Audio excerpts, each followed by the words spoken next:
지난달 13일 이른바 그리스도의 군사 살인 사건으로 체포된 용의자 삼형제 이준호, 준영의 아버지인 이모 목사가 사건 발생 후 최초로 지난 13일 아메리카 K와 인터뷰를 가졌습니다. 이 목사의 아내 이미도 지난 11일 살인 등의 혐의로 체포됐습니다. 이번 인터뷰는 살인 사건 용의자 가족의 일방적 주장일 수 있으며 현재 수사가 진행되고 있는 사건에 대한 것이어서 법적인 문제가 있는 일부 내용은 공개하지 못하니 참고하시기 바랍니다. 취재기자와 이 목사의 인터뷰 내용은 AI 음성을 사용해 제작했습니다.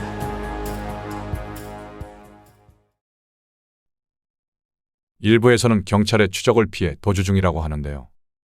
경찰의 수배를 받은 것은 아니고요. 오히려 귀네 카운티 구치소에 막내 면회를 신청해 놓은 상태입니다.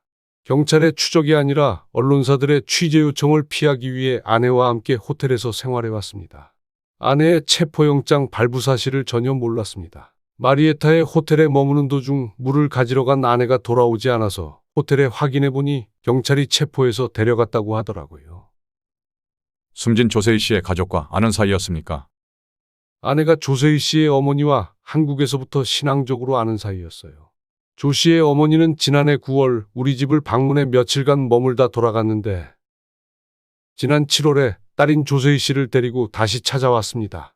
조 씨의 어머니는 며칠 뒤 한국으로 돌아갔고 조 씨만 남아서 지하에서 금식과 찬양을 하는 것으로 알고 있었습니다. 경찰은 조 씨가 사망 후 한 달 이상 방치됐다고 하는데요. 같은 집에서 사망 사실을 전혀 몰랐습니까?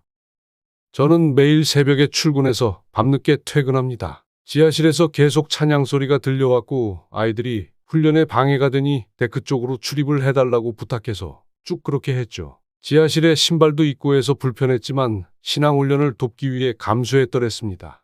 집에서 그런 문제가 있으리라고는 상상도 못했어요. 사건 발생 후 언론에서 공포의 집이라고 불러서 충격을 받았습니다. 오랜 기간 시신이 방치된 것은 명백한 사실입니다. 게다가 지하실에서 에릭 현에 대해 심각한 수준의 폭행과 고문이 자행됐다는 동영상과 텍스트 증거도 제시됐는데요. 조세희 씨는 처음 집에 왔을 때 40kg 정도밖에 보이지 않아 금식을 말렸습니다. 하지만 스스로 금식을 했죠. 구치소에 있는 아이들과 통화를 했는데 고의적인 살인이라고는 믿지 않습니다. 조 씨의 사망 사실을 처음 확인한 사람은 아마 에릭 현이었던 것 같습니다. 에릭에 대한 폭행에 대해서는 할 말이 없지만 아이들이 채찍으로 때리면 그 영혼을 구원한다는 성경 말씀을 문자 그대로 믿고 폭력을 행사한 것은 아닌가 안타까움이 듭니다. 경찰의 수사와 혐의 사실 적용에 문제가 있다는 주장인가요? 현재 수사가 계속 진행 중인 사건에 대해 언급하는 것이 적절지 않다는 변호사의 조언에 따라 자세한 대답은 할 수 없습니다. 하지만 15살짜리 막내까지 모조리 같은 혐의로 체포한 것은 몰아가기식 수사일 수도 있다는 생각이 듭니다. 경찰이 혐의가 없다고 발표했던 아내도 누군가의 진술 때문에 별다른 증거도 없이 갑자기 체포됐습니다. 아내가 조 씨를 감금하고 살인을 교사했다는 것은 전혀 사실이 아닙니다. 혐의 적용의 문제점을 드러내주는 다른 신뢰가 있습니까? 장남인 준호의 약혼녀는 사건이 일어난 기간으로 추정되는 7월 28일부터 8월 8일까지 11일간 한국을 방문했는데 같은 혐의를 받고 있습니다. 처형의 아들은 단기로 방문했다가 9월 14일 한국으로 돌아가는 비행기 티켓을 구입한 상태였는데 출국 전날 체포됐습니다. 이 목사가 사건 발생 추정 기간을 7월 28일부터 8월 8일까지로 언급했지만 사건을 담당하고 있는 정한성 귀네 카운티 검사는 지난 11일 법정에서 에릭 현이 지난 7월 24일 지역 장의사에게 시신수습방법과 장례 절차를 문의했다고 밝혔습니다. 경찰이 제시한 증거에도 반박할 내용이 있습니까?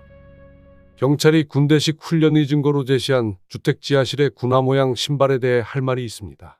아이들이 장영일 전 장신대 총장이 운영하는 성령사관학교에서 농사일 봉사를 하기 위해 신었던 신발인데 범죄를 위한 도구로 묘사돼 당황했습니다. 미국에서 신학 공부를 하게 된 것도 장 총장님의 인도 덕분이었고 아이들도 총장님을 잘 따랐습니다. 검찰이 확보한 동영상에는 구체적인 폭행 장면이 생생히 담겨 있다는데요. 그 부분에 대해서는 수사가 진행되고 있고 반박할 증거도 있는 것으로 알고 있습니다. 아내와 세 아들까지 4명이 체포됐는데 비용 문제 때문에 변호사는 둘째 준영이만 선임했습니다. 숨진 조 씨와 관련된 동영상에는 대부분 준영이만 찍혀 있는 것으로 나타났고 준호는 전혀 등장하지 않는다고 들었습니다. 양아들 같은 관계였다는 에릭 현은 고문을 당했다면서 가족 사기의 피해자라고 주장하고 있습니다. 장남 준호가 고3 때 이민을 왔는데 준호가 같은 학교에 다니는 에릭과 친구가 됐지요. 에릭이 준호의 인도로 우리 교회에 출석해서 허리를 치유받은 뒤 아예 우리 집에서 함께 생활했습니다. 에릭도 나를 아버지처럼 대했는데 어떻게 이런 일이 생겼는지 모르겠습니다. 에릭과 에릭의 변호사도 사정이 있어서 그런 주장을 하는 것으로 이해합니다. 에릭은 고문과 폭행뿐 아니라 한국 송금 등 경제적 착취까지 당했다고 하는데요. 나는 전혀 모르는 내용이고 양아들로 여기는 에릭의 돈을 착취한 적도 없는 것으로 알고 있습니다. 다만 한국 송금과 관련해서는 아내와 관련해 집히는 구석이 있는데 수사와 관련된 내용이고 개인적인 추정이라 밝히기 곤란합니다. 에릭은 금식을 강요받고 에어소프트건으로 무차별 총격까지 당했다고 주장하고 있습니다.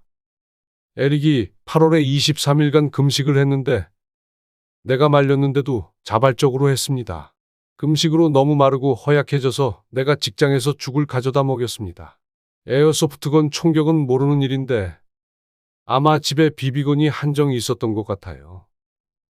수사당국은 장남 이준호가 사이비 종교단체인 그리스도의 군사를 조직했다고 합니다. 에릭과 달리 이준호는 어느 교회에도 출석하지 않았다고 하던데요. 준호는 에모리대 신학대에 진학하려고 했어요. 정상적인 신앙이었고 문제를 일으킨 적도 없습니다. 다만 목사님들의 설교가 성에 차지 않는다며 독자적으로 예배를 받던 것입니다. 그리스도의 군사를 일각에서는 한국의 H교회 등과 연결하고 있지만 사실 실제하는 단체가 아니라 성경에 나오는 그리스도의 군사로서의 삶을 살자는 의미에서 스스로를 그렇게 부른 것 같습니다. 세 아들과 아내, 아들의 약혼녀, 조카까지 모두 살인사건에 연루됐습니다. 심경은 어떻습니까? 사건이 발생한 뒤 너무나 처참하고 암담한 심경이었는데 아내까지 체포된 뒤에는 정말 혼자 많이 울었습니다. 그래도 잘못된 주장이 많으니 조만간 진실이 밝혀질 것이라는 믿음으로 위안을 받고 있습니다. 오는 19일 영장심사가 끝나면 여러 가지 내용을 설명할 기회를 마련할 수 있을 것으로 보고 있습니다. 한편 이 목사는 전화 인터뷰 다음 날인 14일 저녁 다시 기자에게 전화를 걸어 오늘 막내를 면회하고 왔다고 했습니다. 또 변호사가 확인해보니 어제까지 자신에 대한 체포영장이 발부되지는 않았다고 말했습니다. 곧 체포영장이 발부될 가능성도 있나라는 기자의 질문에 이 목사는 아내도 전혀 모르는 상태에서 체포됐다. 나도 법을 어긴 것은 없지만 누군가의 잘못된 주장으로 체포될 수 있기 때문에 사실 불안하다고 답한 뒤 전화를 끊었습니다.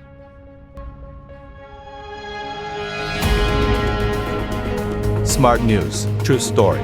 미국 뉴스는 아메리카 K.